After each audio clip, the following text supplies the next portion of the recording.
I didn't even want to do this interview until Kasky convinced me to do it. It's a lot of fakeness on social media. So welcome to BasketNews Talks. We're in Barcelona, historical Palau Blaugrana, and we are having one of the best EuroLeague guards in the last 8 years. Hello, Cory Higgins. How you guys doing? Thanks for having me. Before we start, let's put some things clear. Cory Higgins is a two-time EuroLeague champ.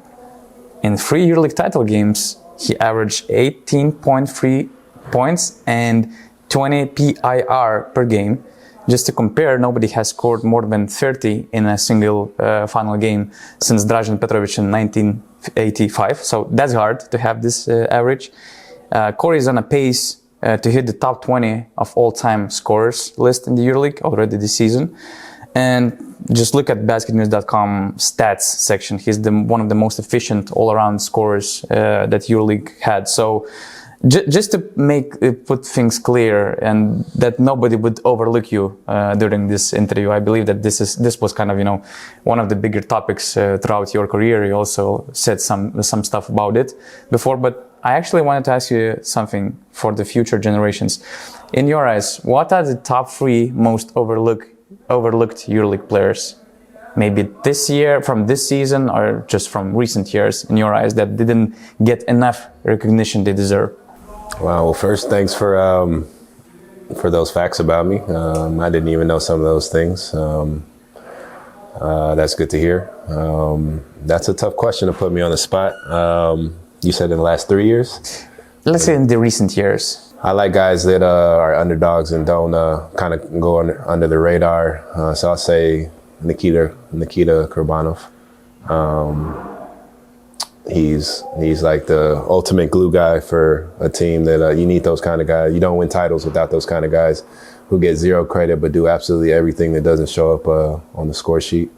So I'll go with him. Besides all these facts I mentioned, you made one of the most iconic Final Four shots 2 years ago against Milan in the semifinal. I remember that after that game, somebody asked you if Michael Jordan, your godfather, saw that shot and did he react? And I'm not sure if anybody asked you afterwards, did you get any message from him, or did he see that shot and maybe he said something about it? He told me, good shot, good game. It was as simple as that. Yeah, it wasn't nothing crazy. I don't think it was directly after the game. I think it was maybe some days afterwards. I don't remember. But yeah, there were a lot of messages about that. It was a completely different shot than his. Obviously mine was on the fast break, but everybody loves to remind everybody that that's my godfather. So it's expected. And talking about his feedback, what kind of feedback, and if you were getting any feedback from him in your early days, especially when you were playing for Bobcats?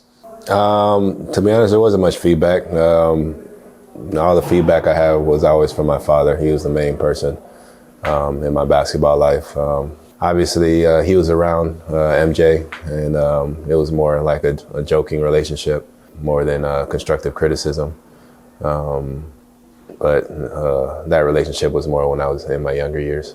If you had a chance to bring him to Europe in the upcoming years to see any EuroLeague game you were playing in, what would be that game? What would be that opponent you would like to show that game for MJ live in person? I'm a different person. Like, I don't really care who comes to my games. Like, even my parents haven't been here that much, and they're my biggest supporters. So probably a Final Four game or a Copa del Rey game. Yeah, those are a little bit more special. Those are the most, any game that's more high pressure is going to be the most fun for me. One of your fans, BasketNews.com website, BN Plus member, subscriber, they had an opportunity to ask you questions as well. But there was Audrius Vaškevičius with one question, but I will try to rephrase this question. Let's bring everyone back to the start of the season 2021-22. Where you were coming off a season where you sang this great game winner against Milan. It was a great season personally for you. You're entering the year where Nikola Mirotic will become the MVP of the season. You're entering the year where Barcelona looks like a serious, probably the most legit title contender among the other EuroLeague teams. and you get hurt. You try to play, you get hurt again, have this surgery, you stay out of the game for a long time, you try to come back, but of course, probably we all agree that it's not the real Cory Higgins. It was very hard for you to get back in shape for the Final Four. It looked like one of probably the hardest season for you, right? How did you manage to go through it? How were you feeling, and what did you take out from that experience? Yeah, obviously it was the most difficult season of my professional career. On the court speaking, I wouldn't say off the court. I think off the court, it was actually one of the most beneficial for me mentally. I had a lot of chance to work on myself and strengthen my mind, which is most important, and strengthen my faith. So that's what I took from this season. I wasn't on the court and I wasn't able to contribute how I wanted to. A lot of disappointing times on the court, but this was actually one of the most enjoyable times because I got to become a better version of myself, in my opinion. In what ways, and what was maybe triggering you off the court that you needed to develop and to become better personality? I had to realize that my identity is not basketball. I think too many basketball players solely identify with the game, and I never have, but this really made me take that a step forward and and realize what my true identity is. And it just makes life a little bit easier when it allows you to deal with things when hardships come. You know how to deal with them, and I think going forward that'll help me on the court. But I was already a person like this anyway, which is like why I usually excel in pressure moments and hard moments, because I like these times because you have to be in the present. Yeah, before what was surprising that Dimitris Itoudis and CSKA Moscow brought you to the EuroLeague without having any EuroLeague experience, without having any EuroCup experience, and considering the level of the team they had at the moment, it was pretty rare. And I was told that one of the main reasons was not just successful seasons in Gaziantep or Liberty team by scoring, let's say, but your personality as well. And until today, some players describe you as the best, let's say. And honestly speaking, in your situation, you're a son of the NBA player, so you had, let's say, comfortable life conditions, and it's not so casual that in these situations people or players, they're so disciplined, have this humbleness in themselves, and they're so professional about everything what they do. What do you think, what was behind that formed you as a person, and maybe what were the main rules or ideas of life that, I don't know, parents or somebody else around you set for you and you stayed with it consistently? First and foremost, my parents, for sure.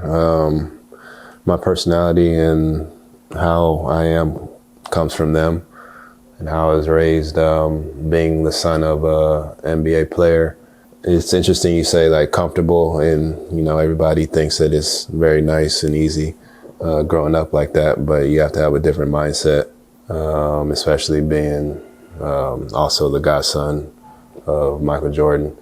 So I think that that helped form me into somebody that is just solid, and I can very easily block out other distractions and just focus on what needs to be focused and what's real.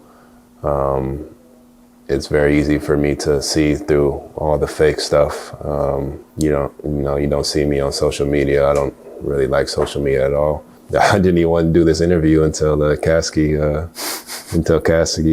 convinced me to do it. Thanks for your honesty. But getting back to your point, I was never surprised by anything. I think that's what made it easy to adjust to this high stage of Europe, because I've seen so much I've seen the highest level since I was a little kid. So there was nothing to be scared of on the court at any times throughout my career. So I think that helped me a lot. And when you combine that with how my parents raised me, and I think that's why I was able to have the opportunity with Coach Itoudis after having 0 EuroLeague experience. What's wrong with social media and this public presence, let's say?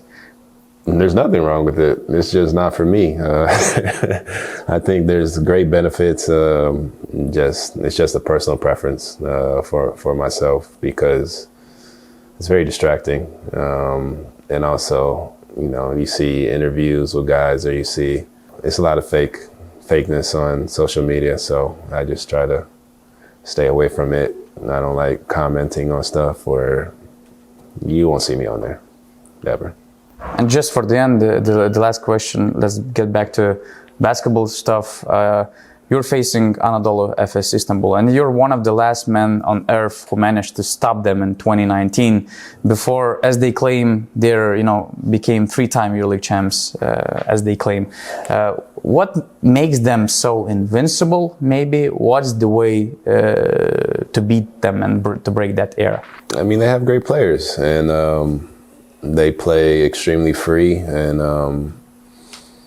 they have two of the best guards in the past however many years, and then you add another EuroLeague champion in Will Clyburn. So they're going to be very difficult to stop. Coming down the season, I expect them to be there again, fighting for a championship. I can't say a key to stop them. It's playing with the top teams. It always comes down to the little things. Rarely to the game plan. It's just who's going to play harder, who's going to take care of the little things. And that's what wins big games. That's what wins championships. So there's not one key. You just have to be locked in and be ready to fight for your lives if you want to beat teams like them. That was Cory Higgins, everybody. Thanks a lot for your time. Thank you.